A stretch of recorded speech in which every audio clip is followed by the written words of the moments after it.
দিল্লিতে দাঁড়িয়ে ভারতীয় প্রধানমন্ত্রীর মুখের উপর যে জবাব দিয়েছিলেন বেগম খালেদা জিয়া।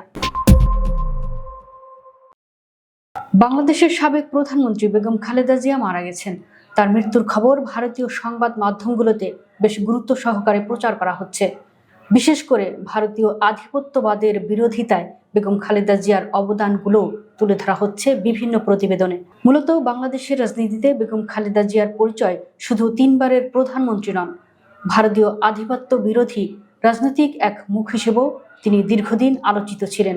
রাজনৈতিক জীবনে দিল্লির সঙ্গে সম্পর্ক বহুবার টানাপোড়েনে গেলেও ভারতে এক সফরে তৎকালীন ভারতীয় প্রধানমন্ত্রীর সামনে দেওয়া তার জবাবটা আজও যেন আলোচনায় থাকে।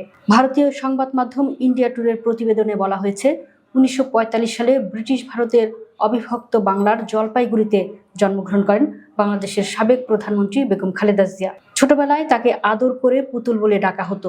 তার বাবা ইস্কান্দর মজুমদার তখন চা ব্যবসায়ী, মূল বাড়ি ছিল ফেনীতে। তার মা তাইয়েবা ছিলেন বর্তমানে ভারতের উত্তর দিনাজপুরের চাঁদপাড়ির সন্তান। দেশভাগের পর তার পরিবার চলে আসে দিনাজপুরে এবং এটি পরে স্বাধীন বাংলাদেশের অংশ হয়। ভারতীয় ওই সংবাদ মাধ্যমের দাবি, ভারতে জন্ম হলেও বেগম খালেদা জিয়ার রাজনীতির ভিত্তি দাঁড়ায় ভারত বিরোধী বাঙালি জাতীয়তাবাদের উপর। মেজর জিয়াউর রহমানকে বিয়ে করার পর তার নামের সঙ্গে জিয়া নাম যুক্ত হয়। পরবর্তীতে জিয়াউর রহমান রাষ্ট্রপতি হলে 1977 থেকে 1981 সাল পর্যন্ত তিনি ফার্স্ট লেডির দায়িত্ব পালন করেন। 1981 সালে প্রেসিডেন্ট জিয়ার হত্যাকাণ্ড তার জীবনে বড় মোড় ঘুরিয়ে দেয়। মাত্র 35 বছর বয়সে তিনি বিএনপিকে সংগঠিত করে জাতীয় রাজনীতিতে প্রধান শক্তি হিসেবে দাঁড় করান। 3 দফায় বেগম খালেদা জিয়া বাংলাদেশের প্রধানমন্ত্রী হন। 1991 সালে প্রথমবার, 1996 সালের ফেব্রুয়ারিতে স্বল্প সময়ের জন্য দ্বিতীয়বার, আর 2001 থেকে 2006 পর্যন্ত তৃতীয় মেয়াদে সবচেয়ে বেশি প্রভাবশালী ও শক্তিশালী সময় কাটান। তার শাসন আমলে ভারতের সঙ্গে সম্পর্ক বারবার উত্তপ্ত হয়েছে, কারণ তিনি পাকিস্তান ও চীন এবং মুসলিম বিশ্বের দেশগুলোর সঙ্গে ঘনিষ্ঠতা বাড়াতে বেশি গুরুত্ব দিয়েছিলেন।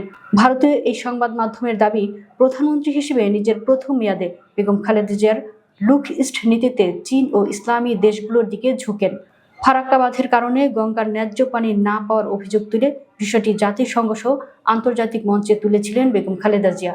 এ সময়ই ঘটে ভারত সফরের সেই বহুল আলোচিত ঘটনা।